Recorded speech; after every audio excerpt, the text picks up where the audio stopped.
You might wonder why we only have 2 panelists so far. Stella is running a little bit late, and she asked me that we start nonetheless, and she will join and smoothly integrate once she arrived. My name is Anna Steigemann, my pronouns are she, her, and this session is called, in a very hands-on way, Against Violence, and we're drawing on the expertise of Intersectional Initiatives in Berlin. These are, of course, not all the initiatives out there, but we selected 3 ones where we think that they have an explicit spatial approach to their work, trying to create something like a safer space, or where the space at least matters in their everyday work and their activist work in manifold ways. Let me introduce them to you. Arjunraj is a filmmaker, no pronouns, pedagogist, visual storyteller, and digital media producer with an education in visual anthropology and a training in filmmaking. Arjunraj works at the intersection of art and academia, so partly linked to what we do also in the SFB. Arjunraj's current projects are deeply rooted in actually fracturing the colonial psyche by queering it. And that's actually also something that we will discuss by what is a queer space, and I would say it's probably the practice of queering that could make potentially any space queer. Identifying as a gender non-conforming body using no pronouns, Arjunraj is on a long-term journey, understandably, understanding how bodies are read and also eventually counter-read, and how that actually affects our bodily belonging in different spaces. Arjunraj works as a research associate and also heads the digital media production here at Oyoun, and we're also going to hear about actually a little bit more about what kind of space we're in. Sorry to have missed that at the beginning of this conference, so we're happy to have an expert on that space here as well. And your work are mostly produced with a framework of decolonial filmmaking practices, and you're also, if I remember correctly, a Crossing Borders Fellow with the Robert Bosch Foundation. Welcome, Arjunraj. Thank you so much.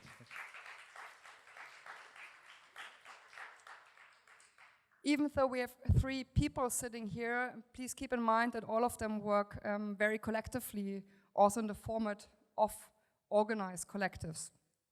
The second person, but also collective, that we would like to welcome here is Océane, pronouns she, her, from FemArc. Also Anna, her fellow activist, is also in the audience, actually for the 2 days. We're very happy to have you as well. FemArc is a collective of architects and artists evolving out of UDK studies, if I remember correctly, working on projects from an intersectional feminist angle through formats such as community workshops, co-mappings and mapping workshops, podcast series, audio walks, film and multimedia installations, and together they actually propagate strategies that question power structures in space in very critical ways, and also they question norms to contribute in the end to the creation of hopefully less discriminatory spaces. Welcome, Océane.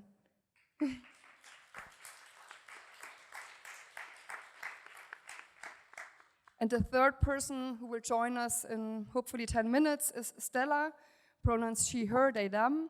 She's an LGBTQIA+ activist who founded, not so long ago, but after a long series of ongoing different activities and fights within the community and beyond the community, she founded the Queer Trans Liberation Network in July 21.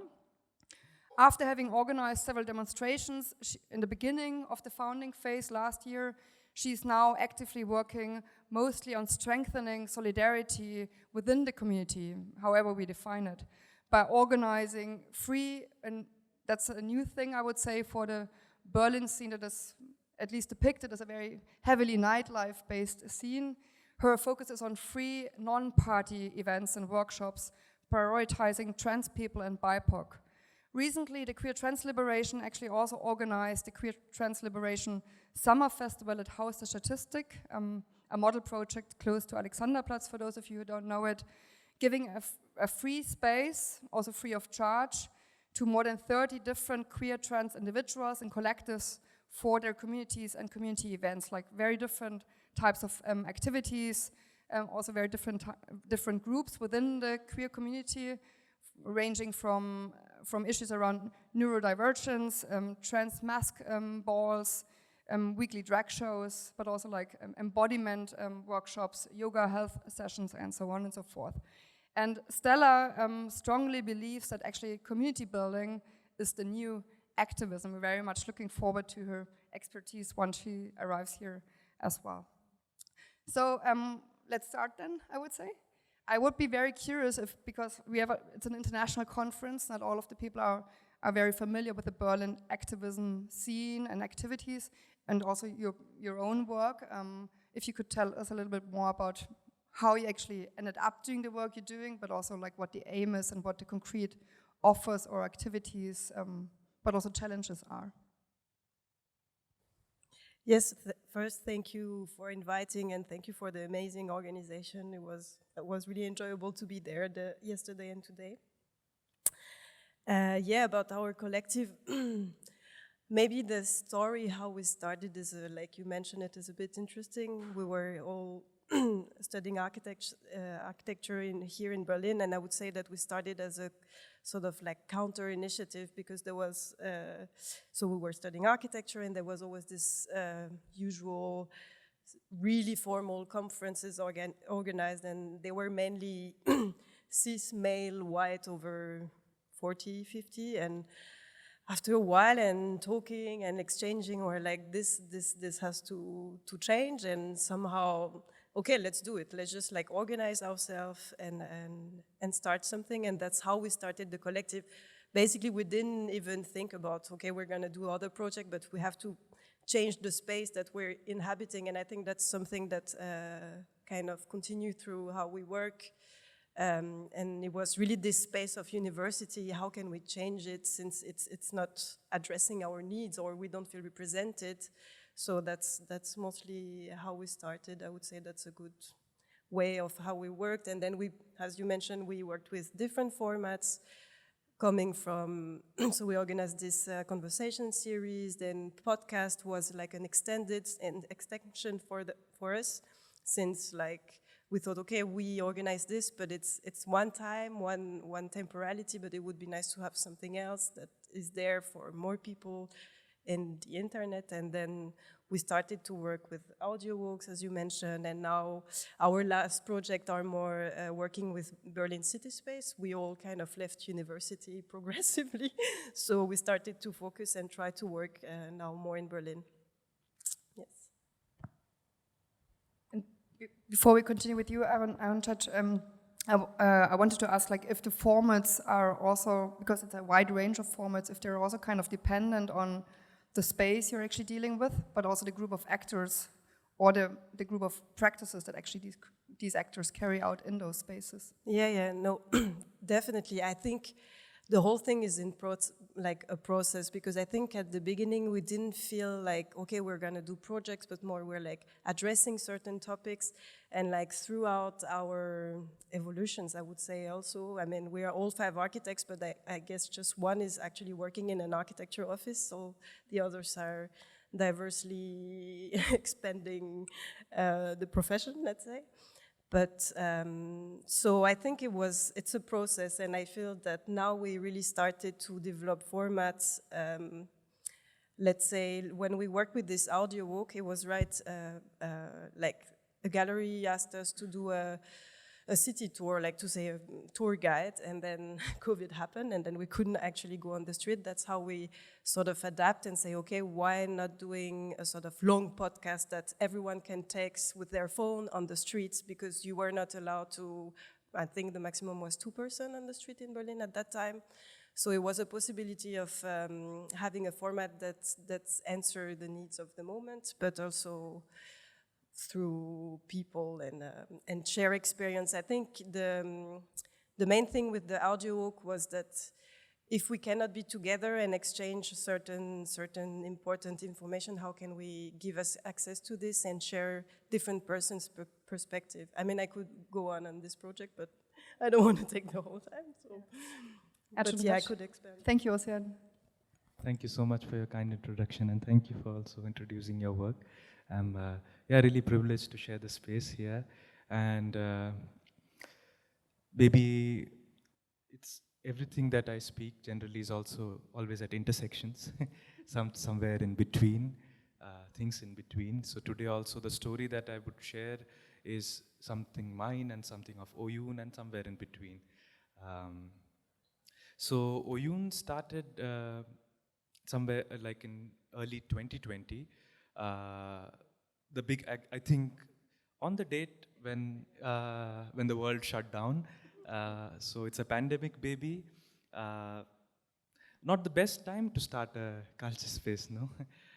But it has its own story. It's quite funny how it started. Let's say, I mean, the building it used to exist for it's a brewery since 200 years, and then for 20 odd years since the beginning of 90s, it was called Werkstatt der Kulturen, which was, let's say, in take it with a pinch of salt from our side, but a space which displayed migrant cultures for the white audience. And I think for some reason, it was, I think, funded by the Senate, and then they opened a tender, and the co-founders of the space, current space, Luna Sabu and Nina Martin, yeah, they won this open call and started the space. Yeah, like took it over, and they also inherited the staff, and they also inherited a lot of trauma that came with the space, which is still a backlog for all of us, which yeah, maybe it's not in the scope of the conversation, but I still want to, yeah, it's not all light and happy and butterflies. But yeah, that's how it started. It was quite bumpy, and I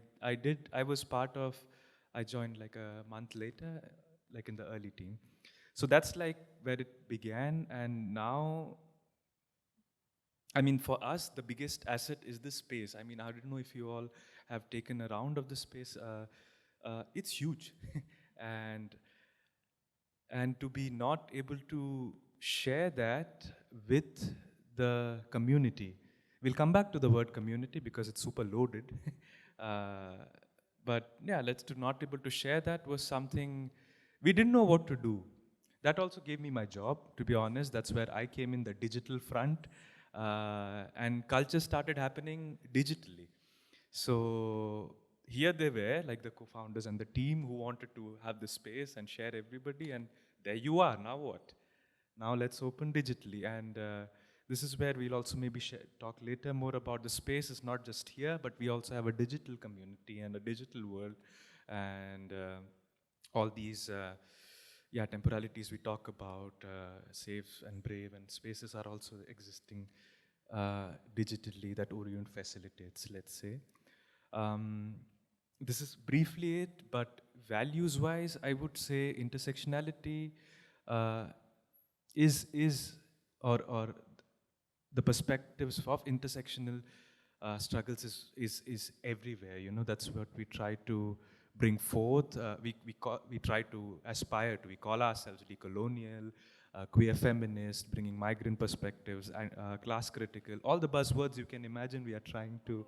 We have that in our CV portfolio, but I have to say, in the 3 years, we have sat down and really reflected. We are still reflecting, you know, because I know in the start it was a means to prove, as migrant bodies, as colored bodies, as queer bodies, as differently abled bodies, we all, and there it was, like, you know, kind of token that was given by because this place is funded by the Senate, by the way. So it's taxpayers' money that goes into it.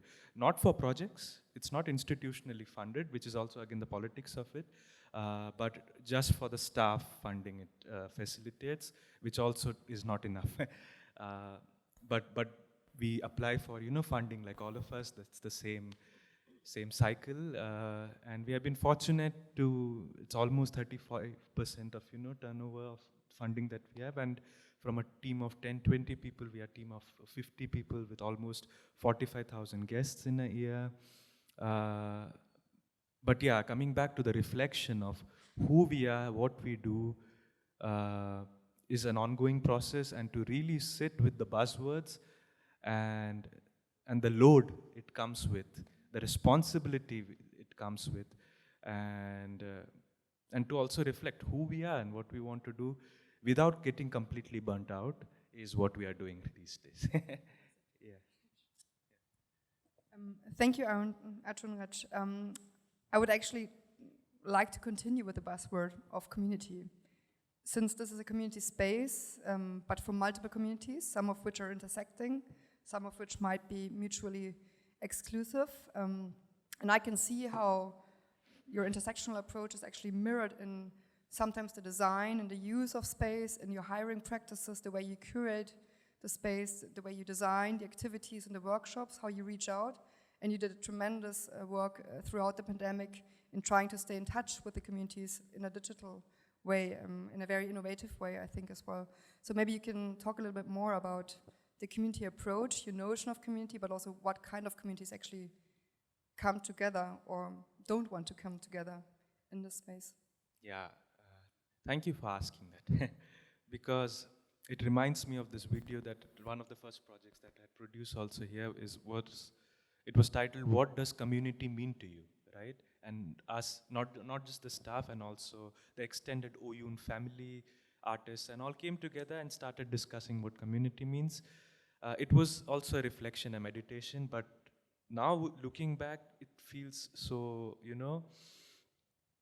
yeah, I mean, there's so many problems with it, but as you know, young, like dreaming like kids, But yeah, coming back to the idea of community, I think for some reason we believed that the struggles that we go through unites us, let's say, and communities that goes through these, let's say, the different forms of intersectional discriminatory struggles come together. This space is for that. It still aspires to be that, right? But as we actually did the work, as we tried to do the groundwork of it, we realized it's not easy. And also just calling ourselves a community space doesn't solve it. Because the more we did, because it was a conscious position to call ourselves a community space, which we still try to do. The only thing that now we can say that is, for example, a few projects that we do is all process driven. It's not, because we are all, in this cycle of culture work, we have to produce, and we all know that, the reports and the, what all we have to prove to our funders. But for us, especially because we are working with traumatized, marginalized bodies, and most of these perspectives have not been heard before or archived before, or so these came with, as we were speaking earlier, in the form of oral histories, So yeah, it was like methodology-wise, it was just to see the structures that exist doesn't work at all. How do we dismantle it? How do we deconstruct it? How do we change it in a way but still become efficient enough is something we are still trying to do. But coming back to the idea of community and how there's not one community we serve to. The buzzwords again, marginalized. Who is marginalized here and who is not? Exactly. For example, this is also an event space. In the start, we always said, we want to be a safe space, right? For the bodies we are talking about. Then we realized how terribly we failed. And right now we are confronting that, it's not easy to say that we do events, everything is for us, by us, We try our best to make a space safe for the community whose narratives are being, talked about, discussed and shared. But despite that, just by the virtue of the space, because maybe here, for example, there was an event. For example, there would be one event where we are talking about Maya and her works, for example, very specific to the Afro-German community, let's say, that's happening downstairs, and upstairs there is a Jacobin event for, the socialist leftists, which is a very white audience. And it's happening on the same day, on the same hour. What do you do with that? Right? And this is an example, this is an everyday for us. How do we say no to, catering to a specific audience or a specific...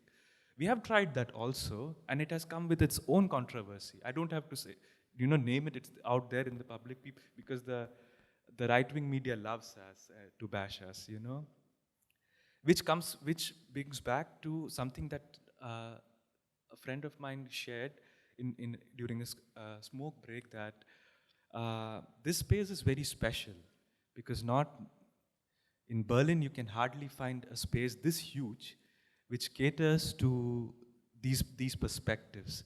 And it's a very loaded sentence there. That basically explains it. Sorry I took a long time, but yeah. Thank you, arjunraj. And also by its mere existence, it creates a visibility for a lot of marginalized, vulnerable communities. And I will come back to the space later, also its relationship to other spaces in the neighborhood, but also in the wider city. But I would like to give the chance to Océane.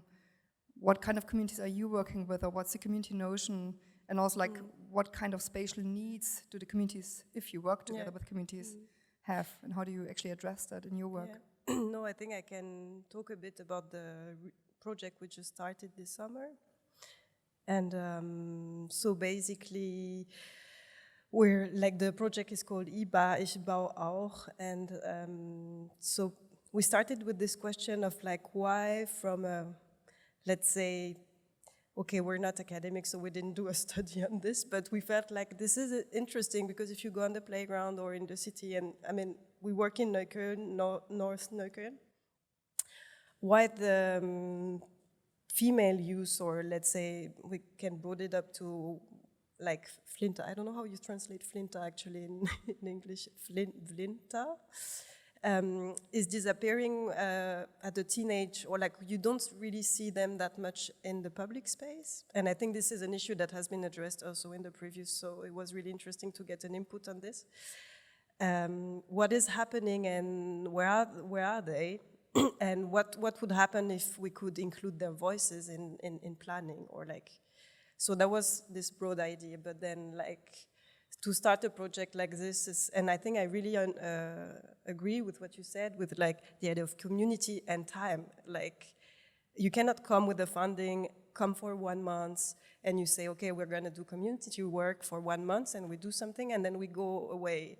Or let's say that this is not the way we want to work with, and I think the issue of time in community is so important. You have to be there, you have to be seen, you have to communicate, you have to be present in the space. Those people are also present.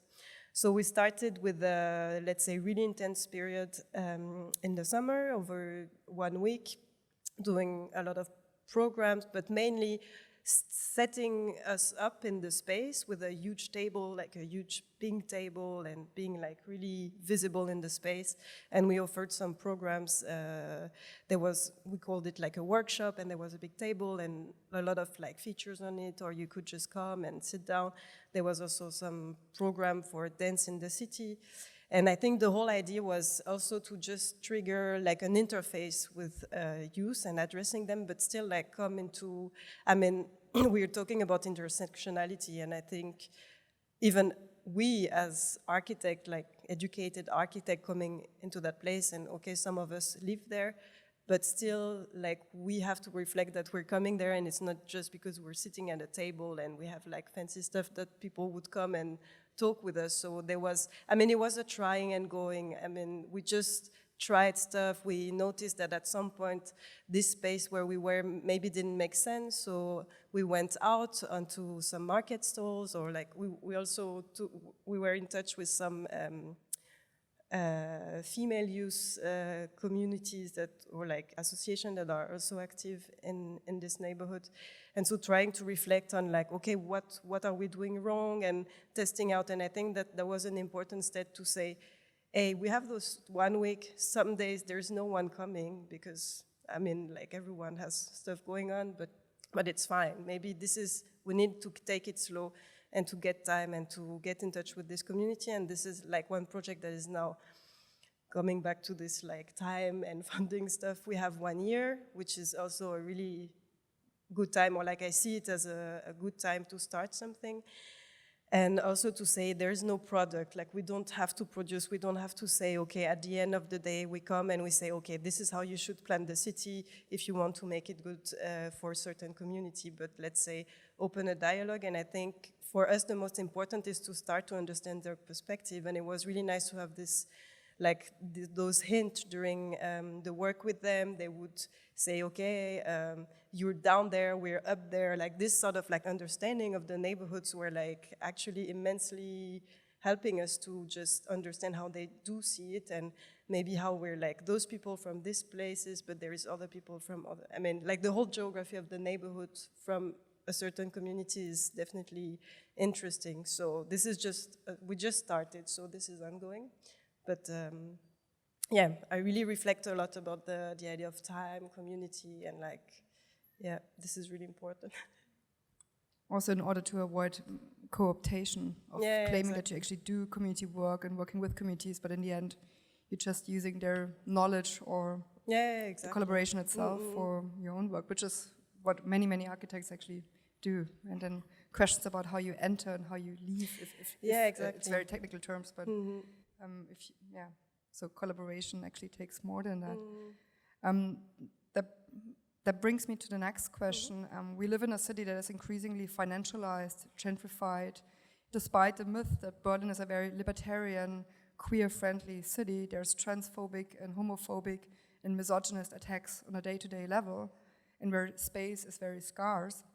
I get the feeling, based on my research, but also like having discussions with my friends, that many of the communities, whatever notion we actually use, actually played out against each other in the fight about resources and access to space, the design of space, the use of space, or the mere visibility in space, like who dominates space. So I was wondering if you actually experience that kind of, increasingly tough fights about resources and space in your work as well. And the second follow-up question would be if you have ideas how to build more intersectional alliances with other activists and initiatives, like I say, more unified lobby, because the cause in the end is the same. And if you have ideas how to build up these networks and alliances in the future.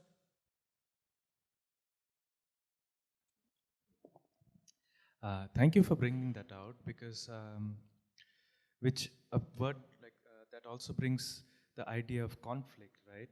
Which is something that we are all going through. How do we resolve a conflict in this kind of scenario, especially a space like us, which is trying to hold space or facilitate, let's say, many voices, right?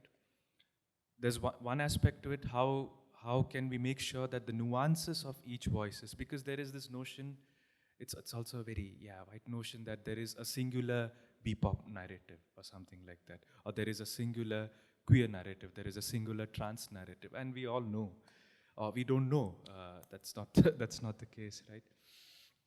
How we try to, as we are trying to be aware of that, how we try to, let's say, amplify the nuances of these voices or these narratives, or the research that goes into it, is actually just making space for representatives of that community and facilitating this, because we have some privilege as a body and getting those resources there. And it has happened in Berlin, within Neukölln, and it also, I would say, happens internationally, because we work with a lot of international artists, activists, practitioners, and communities. So, and yes, throughout it has been very difficult, it's been a strong challenge, especially because the founders position themselves as a radical space, and it comes with its own, because if you punch, there is only this far you can go if you are trying to punch everyone, right? Or trying to defend yourself from the punches. So and this is an ongoing, especially because we are in the forefront, I would say, of working with these with traumatized bodies and narratives, and not able to, like, how do we not ourselves get affected by it is the first question. Not just, you know, by let's say, to lack of a better word, the toxicity that happens because of people don't wanting to working together. I have like a theory to itself, especially coming from, I grew up in India, which, let's say, to put like a communal centric culture. Something that I noticed here is especially, yeah, there is fight. There should be fight. There should be conflict. Okay, I mean that's how we grow. But the idea that we can cancel each other anytime and decide not to work with each other, that is quite ended up being super unhealthy for all of us. That that it just ended up, you know, like there was so much infighting that what we were all trying to work against or fight against, there was nothing happening there. Like let's say the white cis man was laughing at us, you know, like, for example. That's not the point. So this is something we have been observing, and how, I wouldn't say we have a go-to solution. It was always practice-based. But yeah, especially trying to facilitate the voices, yeah, you know, who are in most need is one way of doing it. And also sometimes just taking a step back and saying, okay, we don't have to, you know, stretch that far. Maybe you can also come a bit front to hold our hands, maybe. Then we can maybe hold many hands together. Because it's not because we do not want to work with somebody who is against, no. But to a certain extent, we understand that you are not able to, you are shouting or infighting or being unhealthy or toxic because, yeah, you are in pain. And it's okay. Maybe it's not us you need. Maybe there's somebody else out there, you know. So maybe that's what. Just that kind of perspective, so that we can, let's say, gather our energies and resources to be able to facilitate that, to do what maybe we are a bit good at or we want to do, you know, because it's yeah. Yeah, maybe that's that. Yeah. Thank you, arjunraj. Welcome. Welcome, Stella. I'm from Queer Trans Liberation. Just grab a microphone and join the discussion. We're talking about like how within whatever the community is, there's a lot of fragmentation, a lot of fights about the increasingly scarce resources, but also the spaces itself. In a city that is increasingly more gentrified, affected by financialization processes, there's a lot of hate out there. So rather than acting as a joint community, we see a lot of fragmentation and fights within the so-called community. And arjunraj was just saying of how Oyoun as a space handles that in a more diplomatic way, trying to step back, but also leave, if I understood correctly. And I wanted to, sorry, Océane, I just want to say, I think my observation of Oyoun as a researcher, but also as a user of the space, is also by the mere fact that you offer a space for cohabitation or co-working, or that people actually are thrown together in one way or the other in this space, even though they disagree on a lot of things, there's still a potential on interacting in very fleeting ways, but also much more planned ways in the end that actually might eventually create a space where people come together and gradually start to fight for the same cause. And that's one of the beauties and one of the reasons why we're here. But Océane, maybe you would like to add to that before we give space to Stella. We'll give you some time. Very happy that you made it. Enter. Reflecting also on the project I just talked about, I think for us it's also, we were talking about entering a place or sort of like and I think conflicts are always there, and like I think that's also the danger with the word community, like what are we talking about, like who is the community? And I mean sometimes it's just a word, but And I think in where we work, definitely there is many communities, and of course some communities don't want to have anything to do with other communities, and I think in the process we are now, we're trying to understand and to talk. We started to have interviews with actors of those communities in order to have like different perspective on that, and we're like, of course, like uncovering some, or like this, understanding some issues that are like actually at play, and that really sort of like shape the public space. Like, you know, you would have certain organizations that are feminist but that are against hijab, or you would have like some communities that come,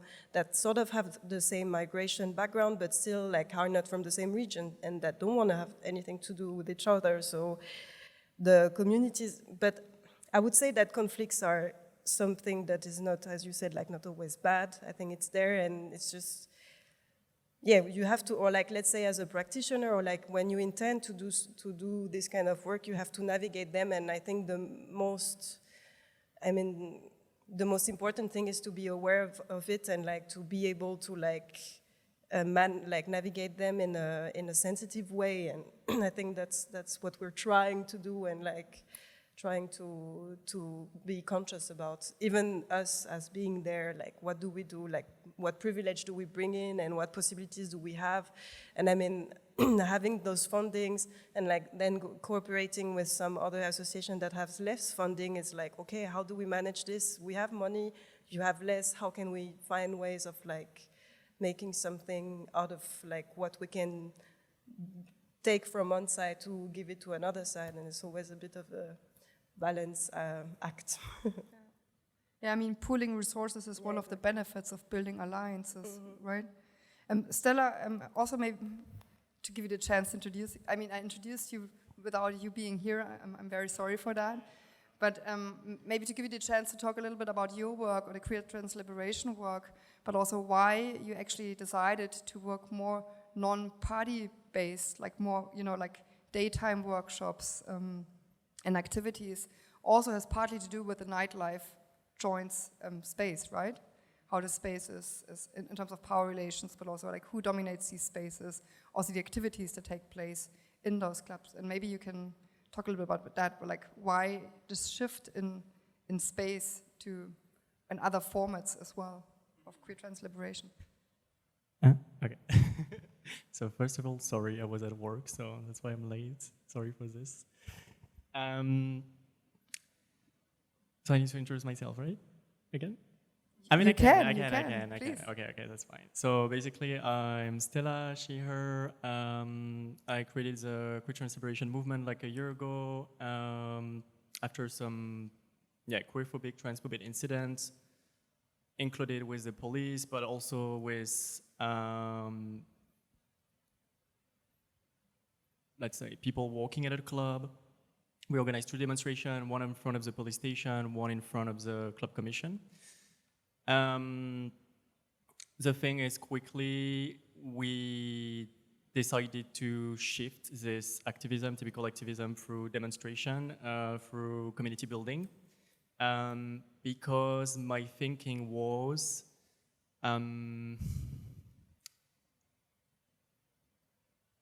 and it's just my personal opinion, I think it's really hard to build community only based on trauma, and at one point it has its limit, because I feel like, for example, with Black Lives Matter, I had countless story of black people or, you know, mixed race people who went to collective and people were telling them, you're not black enough, you will never understand. You know, and I feel like in spaces in general, like, of course there is a dynamic with like, you know, white supremacy, patriarchy, but I think there are so many layers to this story, because there is also strong gatekeeping in each community.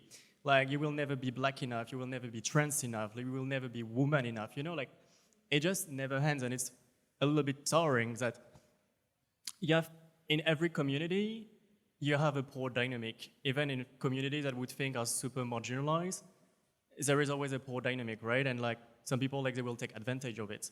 And I think that's why it becomes tricky, because this kind of dynamic, like, you don't see it at first, you know, like, it's very invisible, right? And my idea was, when I organized a demonstration, like, against transphobia and racism, like, of course, you know, like, most of the people were trans, or some of them were, like, people of color, but who are you trying to reach out, you know? Like, I feel like you're already preaching to the converted. And like the kind of demonstration I organized, I really gave the space to really like random people and say, hey, if you want to tell your story, tell it. And of course, it was super triggering. But I think it was a time when it was necessary to like send the signal to the community and say, yeah, me too, I experienced this, and this is not acceptable. Because what I noticed is like a lot of trans people and people of color, you know, like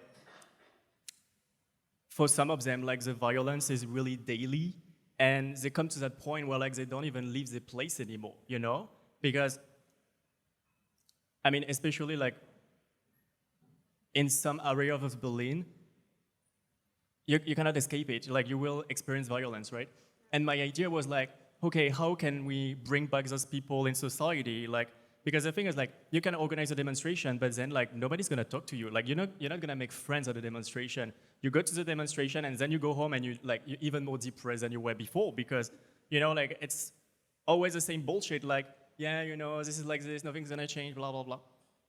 And then the idea was like, okay, how can we build community in a way that is sustainable and that we can create a safer space, because safe space doesn't exist, where those people like feel they're safe enough to come back in a society, in a community, right? And community means everything and nothing. And you know, I was reading this book recently from Bell Hooks, like How to Love, and I think like it's really interesting what she says about communities. That, you know, I think today we say queer community, but to me, like I don't feel it is a community all the time. I mean, it's not because we share some attribute or identity that automatically make us a community. I think community is not just using the same label. Community is like supporting each other, like dealing with conflict in a healthy way. Because if we keep canceling each other at each mistake, this is not community. Like, literally, we're just like dividing and dividing and dividing, right? So the idea of this workshop, and I think especially for far-right movement, like they really use this at the moment to be like, yeah, you know, like the non-mixed workshop or event, it's really bad. But I think it's actually a good idea. Like, you know, for me to have a workshop for BIPOC by BIPOC, I think it is necessary. And, or, you know, for trans by trans, for woman by woman, you know, like cis and trans women, of course. Because there is a reality that some people, you know, like they experience so much violence that just having somebody who reminds them, you know, like the trauma that they experience, they feel unsafe. And that's why like the concept of being safe is very hard to grasp, because some people can feel unsafe pretty easily, which is completely fine, right? And I think that's why it's super important to be able to create those spaces. But one thing I wanted to add to come back to this conversation about space is like there is definitely a power dynamic, for example, with a party in the club scene, that most of the people who organize party are white people, cis people, because it's people who have the time, the resources, and the energy to organize this kind of thing, right? And it's completely fine. I mean, really happy that it creates a space. But the thing is like, how can, you know, like there is kind of like a thing where like, when you're already marginalized. And I think one of the most important thing is not only race, gender, and so on, which we talk too much, I think, there is a class thing. And most of the time we forget to talk about class. Because it's easy to have somebody in your lineup and be like, oh yeah, like they're trans, they're people of color, but maybe they come from a privileged background. You know what I mean? And then it's easy to use them as a token, being like, oh yeah, you know, it's politically correct, and no, I know how lab is inclusive, but like, for me, I think it's more important to, when I organize even a workshop, is like to give the space to people, I mean, regardless of identity, and of course it's better if they're trans, you know, neurodivergent, I mean, there are so many layers, right? Or by POC, but like, to look at the financial resources. What's the point using a funding to pay somebody and be like, oh yeah, but you know, like they're black and they're lesbian or they're whatever, but actually they're already earning like, I don't know, 50K. You know what I mean? It's, for me, like, it is not transformative justice when we forget to talk about class. And most of the time, this is something you cannot see from the outside. Because some people will kind of use their identity, but they will not say like, actually, I have the money. You know what I mean? And I think like, it's tricky. Because today it's always like, what is your identity visually, you know? Yeah, thank you, Stella. On a second note, I find in a city, in this kind of, very hateful and violent city that we are living in and that we call home, or where we call certain spaces and people home, I find interesting that many of the spaces that are perceived or enacted as so-called safer spaces are also completely commodified spaces.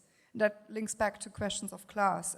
They might be very queer-friendly and they might create a certain level of safety also based on exclusion of certain people, but in the end they're also very costly spaces.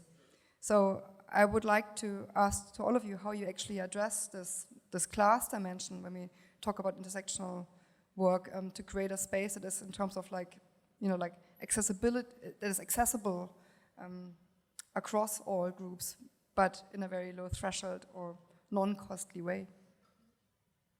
Yeah, no, I could. I mean, I think I touched upon this a bit earlier, but first I wanted to say that I totally agree, and I think we talked about it last time you invited me for a talk, but this idea that you need spaces that exclude, because you need at some point to have exclusive spaces, but I feel that the moment where you say, okay, yes, how do we go out and go back to society and actually push it, This is a really, really important moment, and it's really painful, and you go through so much, but I think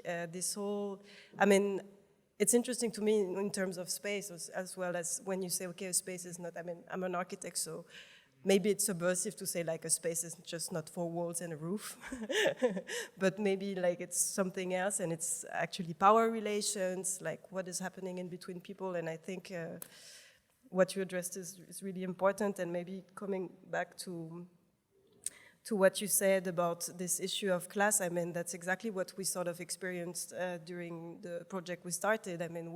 We have like our fundings, we're architect, we have the access to those fundings, and we come in that place, and then we have our nice table, and we see that sometimes people would come, but sometimes even the building where we're working, maybe some of you are familiar with Neukölln, is this newly built project on Breeserstraße, Knitzerstraße. So it's owned by a communal, how do you call it, Wohnungsbaugesellschaft, like housing, so like a communally owned housing company.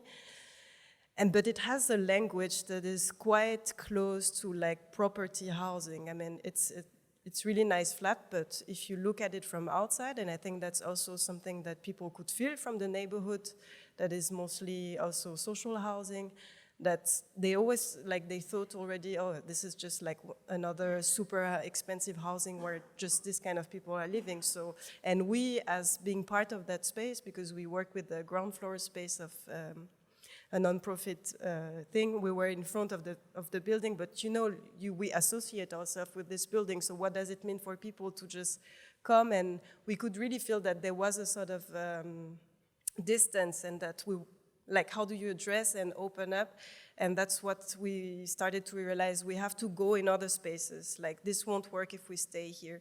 But on the other hand, and I think this is where architecture is really interesting, because it can really limit, but actually, if you bring people in and they realize something, like space is not always a barrier, but it's just a physical object, and then the relation you create around it can change it and can change the use of it. So that's what we're trying as well. And I don't know if it really answered the question, but yeah, that's... So accessibility through how you change the space in the end. Exactly. Arjunraj?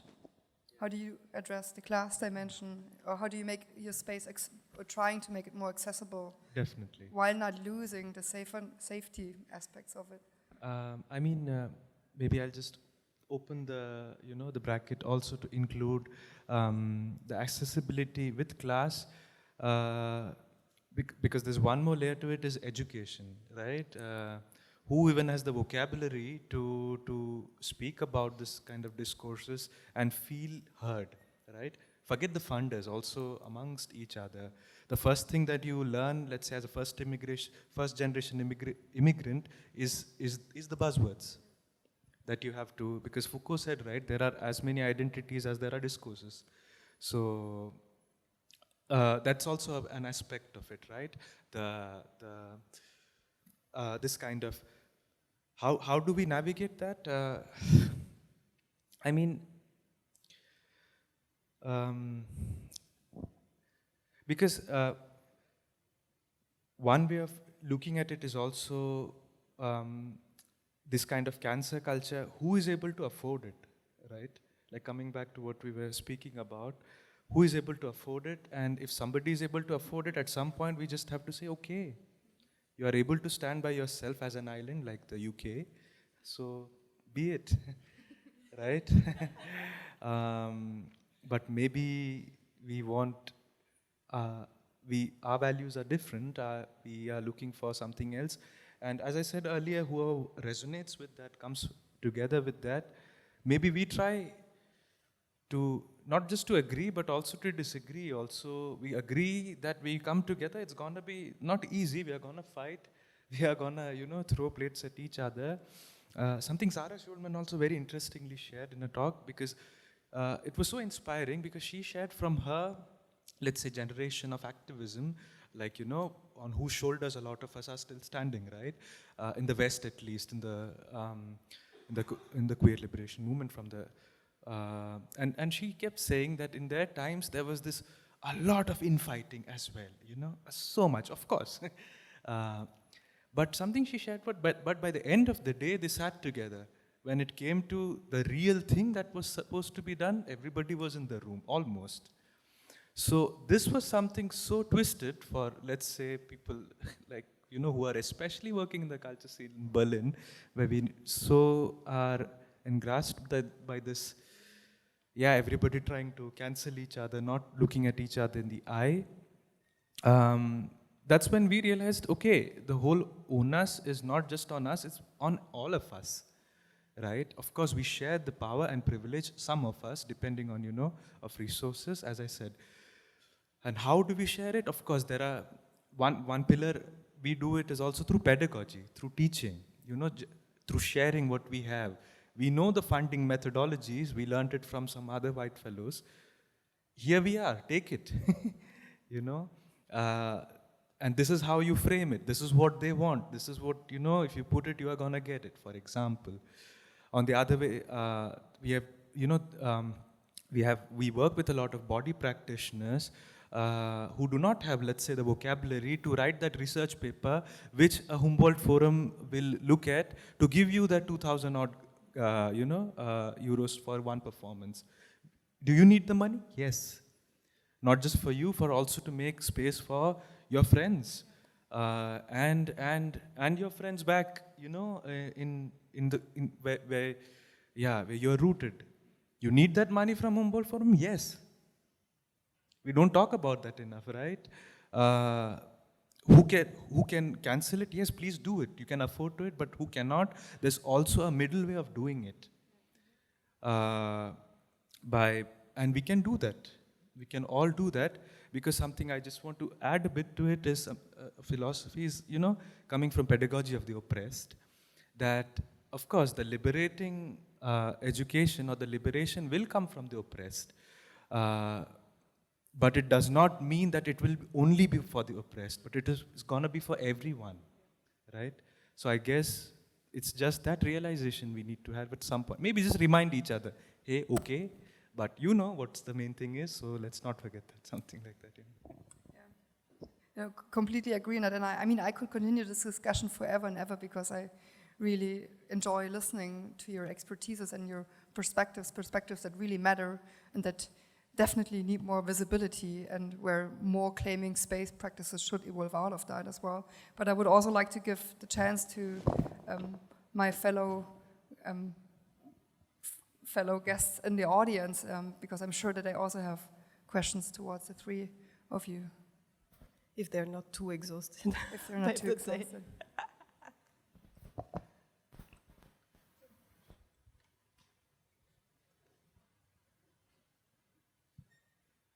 Thank you for your wonderful talk, and I'm really happy to see you on stage. And I wish I could heard you at the beginning of the conference, but it's still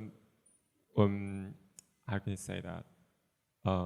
Also, very good opportunity to put the end note of the conference. So I'm very thankful for organizers as well.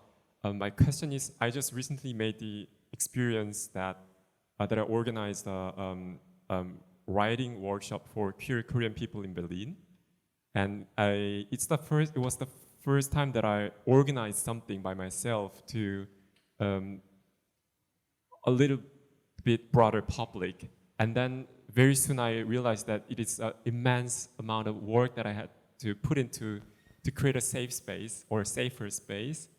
And we talked about the concept of community or a safe space, safer space. But what do you do concretely to create a safer space? So in my case, it was put on safer space agreement in the application form, but also we communicated openly about it. But still, in the meeting, I just realized that lots of different people, we made all different experiences. So there were different expectations of our program. But also, some people wanted to talk openly about their sexual experience because we are among queer Korean people. But other people were very disapproving it. They felt not safe by thematizing sexual experiences, for instance. So yeah, so it's just an open question. It keeps, I don't know, it keeps coming back to me, this question. So how do you do it? So how to create a safer space, the techniques, the approaches, the community wisdom. Okay. So I will try to answer your question because in July, I mean, it's been a couple of weeks that I started to give 3 workshops, and one of them is how to create a safer space.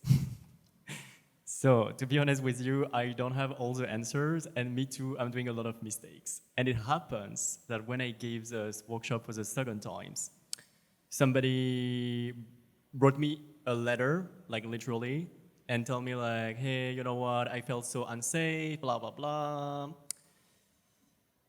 And the thing is, it will happen, you know, because you cannot control who is in the space and what you're gonna say. You know, like last time I saw a movie, and like till today, I still think about what I saw in this movie because I'm still triggered. But maybe you will never be triggered. You will be like, yeah, it was just a movie. You know what I mean? And the thing is like, I feel when you hold a space, especially with people, but could be anyone, right? But for marginalized group, you put all those people together in the same room, there is very high chance that it will be unsafe at one point, you know, and it's completely fine. Because, you know, I think none of us is a bad person, and I think we're trying our best, and especially when you try to set up a workshop, I think just the intention to create a workshop is already, you know, nice. And I think some people, sometimes they also have high expectation when you label the space as safe space, or when you call your workshop how to create a safe space, right? Which is a bit ironic, I agree. So the thing is, the first thing I would say is, in my case, I don't really use any label because I think label is just bullshit. And I think what matters is like action. What is your action plan to make the space safer? And I think like a very nice example, I mean, I think in parties, for example, like there are a lot of awareness groups who have very detailed plan on like, hey, what is the awareness team? Like how you can reach out to them, like what's gonna happen, you know, like, I mean, it's just an example, right? But the same could be in the workshop. Like, what are the roles? What is the best practice? You can, I mean, I'm working in HR, so you can do the same in your company and say, hey, if you experience any microaggression, you know, like sexism, racism, this is a process. We have an accountability process. You can reach out to this person. It can be confidential, but you know, everything needs to be documented and communicated. But in most cases, like there is nothing documented or communicated. So people don't know. And I think most of the people, like, if you don't, I mean, that's something I do to improve. Every time I give a workshop or I do something, at the end, I always keep 15 minutes to ask everybody what they think. And sometimes it's hard to hear, you know, because, of course, like, you keep a smile on your face and you're like, sure. And every time somebody's gonna say, yeah, you know, actually it was not really structured, or maybe it was too long, went over time, and I will be like, hey, thank you for sharing. Like, next time I will try to improve. But if you don't ask, nobody will tell you. except the one where like really triggered and maybe they're gonna write a comments or something, right? But I think like to constantly have this conversation open, whether an expectation before the meeting, because that's something I started to do like in the registration form. You can say like, hey, what do you expect? Why are you coming to this workshop? Because sometimes people have very completely different expectation and you're like, maybe this is not the space for you, you know, and that's completely fine to be honest about it.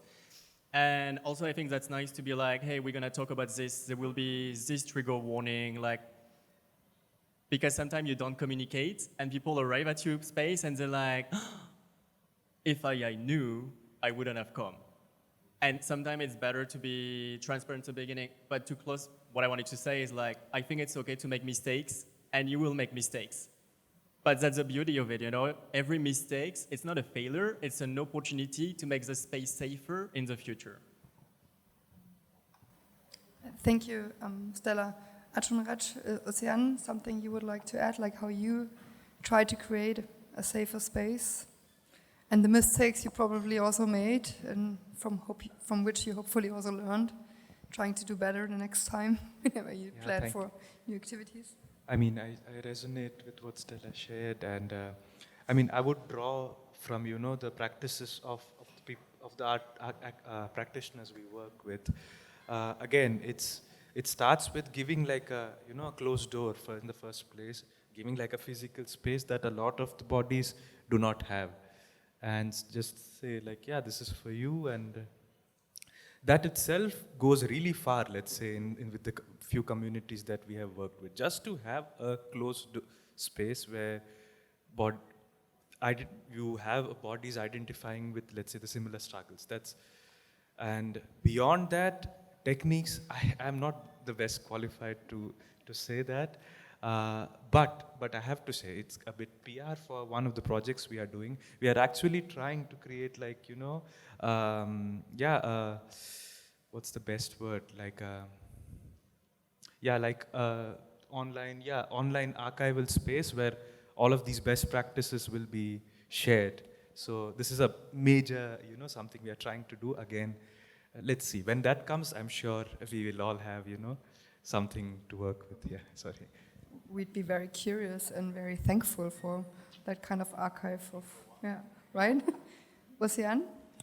No, I mean, you said already a lot, but I just wanted to draw a bit attention because I think it's super interesting that you're organizing something, and I feel that maybe, let's say, from this round, I feel like organization, like organized self-organization is so empowering in some ways, but of course you're gonna run into conflict, but yeah, I think just to mention this point, I mean, safe space doesn't exist, and I agree, but like trying to create one is like it's already a first step, no? So just this idea of like, we have to self-organize, that's super important.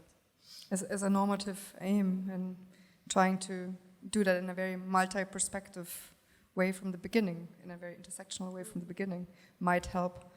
We're running out of time. Sorry for my bad time management, but if you can stick it out a little bit more, I would like to take in one last question, if you're not too exhausted. Please. And no one will stop us from continuing the discussion after we finish the official part. I'll be around for a little while, and I think you as well. So please.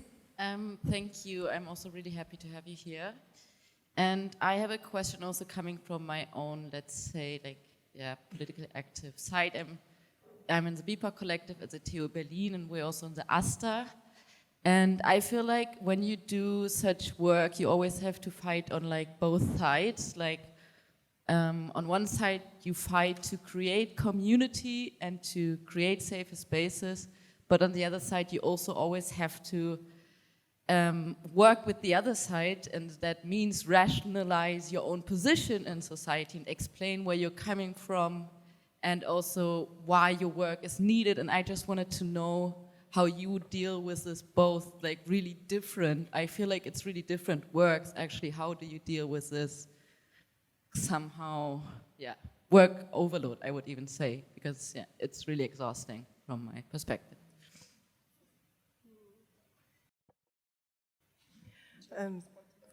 Yeah, no, I think it's also what we just talked about earlier, that at some point you create like a space where you have your own conflict, and then this work of like going out and bringing that into society is definitely another work, and like people have expectations towards you, and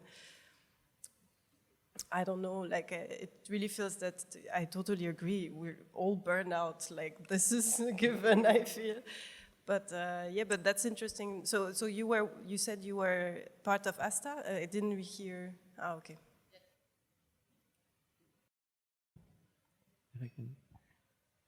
I'm not sure I understand the question fully, but I will try to understand what I understood. So, no, I will try, and then you can tell me if I misunderstood. From my point of view, this kind of work, it's very draining. You know, it asks a lot, and I think many times I got myself into a project where in the middle I was like, I can no more, I cannot, you know, like, because the thing is, I mean, in my case, for example, I have a full-time job, and I'm doing things on the top. And the thing is, you need to handle conflict at work, you need to handle conflict in your free time, and then you need to, I mean, you know, like for the association thing, like you organize event or something, and then you need to handle your personal conflict. Your friends, your boyfriend, you know? And the thing is, like, suddenly you become the contact person for like 30 person, you know, in a week. And I think the main issue when you do activism, from my experience, and I guess you have more experience than I do, is people don't respect your boundaries. Because there are some people who expect a lot from you because they see you as this person who is doing stuff. And I have a friend who's also doing workshop. So she's a writer, and she's giving like writing workshop to, you know, empower people or whatever. And she used to label the workshop as queer. And she say, I don't do it anymore because every time I work queer, people are complaining. But like they are very harsh, you know? And that's why I'm saying I understand sometimes people who don't want to label anything because then it creates very high expectation. And I feel like we always talk about accountability, but from my point of view, like accountability is always one-sided, you know? Like I think like today, especially with Instagram and, you know, influencers, there is always this thing like, oh my God, you know, for example, I was hearing last time, like, I don't like Kim Kardashian because she's doing this, and like, she's not really political. And I'm like, are you? What are you doing? No, but really, you know, because it's easy to look at like big figures and say, yes, they have this amount of followers, but like what they do is like performative. And I'm like, when you're sharing the demonstration for Iran, when you're sharing the thing for Palestine, isn't it performative? Like, what is your impact, really? You know what I mean? Because I feel like there is also those people like will say, yeah, like you say you're intersectional, but you're not sharing the post on this. I'm like, sorry for having a life. Because, you know, we all need to pay the rent. Like, we also need like mental health support. And you cannot expect anybody to stand for everything that's happening in the world.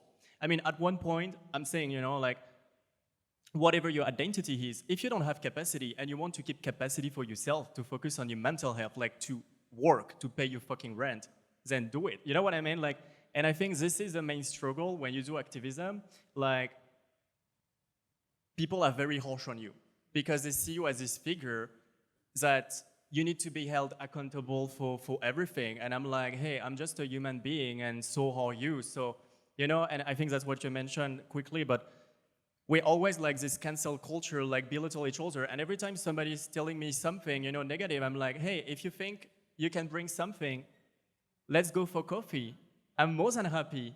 No, really, like, let's go for coffee, because when I organized the first demonstration, I got a Twitter feed from like 60 feeds, minutes by minutes, detailing what was wrong with the demonstration from a trans person.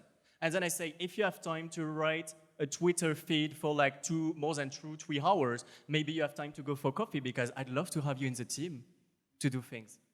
But those people, they will never answer, because all they want to do is complain and not be active. And that has partly to do with the lack of safety, the lack of accessibility, the lack of provision with a more, you know, like officialized and formalized infrastructure in the rest of the city that puts a lot of overburden on those few queer spaces and activist groups and initiatives in the end, which actually in the end then leads to self-exploitation and further precarization in the end. So yeah, so the fight is real and the fight continues. Sorry, arjunraj, that I don't have time, but No worries. I just sorry wanted for to being add impolite, but please, yeah. one small thing is, as much as I agreed to the point shared, something to also, like just the first question we generally ask is, why are we doing this? Yeah. That's the first question. It's also, Thanks. I draw, heavily on that. Just sit and reflect on that, right? Like, and the second thing that comes also is because, there's already so much that we shared here, which basically means that it's going to be heavy work, correct? Do we have it in us to do that?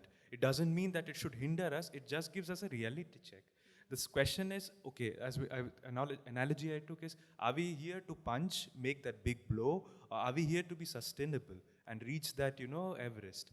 And both requires different set of skills and different set of energies. Maybe if we have energies to really look at where we are, maybe somewhere in the middle also.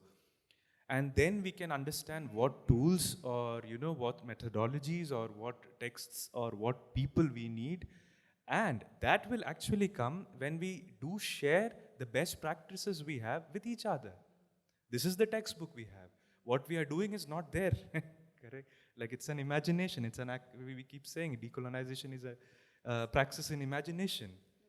So, of course, we do not have the energies to imagine even, sometimes that's true, but maybe we claim that, no? By just setting the intention, probably. That's what I would say. Yeah, thank you. Fully agree. I think that's a perfect ending to. I mean, I enjoyed the panel very much. I hope you did as well. And let's continue the discussion. Thank you. One way of building alliances is also between research and the so-called civil society or activism and initiatives. And I think we just started to do that. Thank you very much, Stella, Océane and arjunraj.